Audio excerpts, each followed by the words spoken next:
আরে খড়গপুরে থাকো, এখনো অব্দি এই মেলাতে আসোনি? কি করছো তোমরা? চটপট চলে এসো এই মেলাতে। তো হ্যালো, আমি সুমনা। এই মেলাতে যে আমরা তো খুবই সুন্দর এনজয় করেছি, তো তোমরাও চলে এসো। এই মেলাটির নাম হচ্ছে গোর্খা মেলা। আমাদের খড়গপুর সালুয়াতে এই মেলাটি হচ্ছে। তো তোমরা সবাই জানো গোর্খা একটি জাতি, এখানে ওই জাতিরই সবকিছু পাওয়া যায়। তো আমরাও বাঙালিরা ইউজ করতে পারি এগুলো।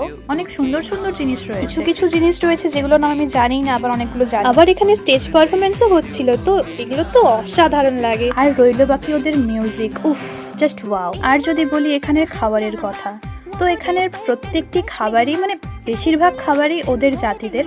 তো আমাদের খাবার মানে বাঙালিদের যে খাবার হয়, তো ওগুলো খুবই কম ছিল।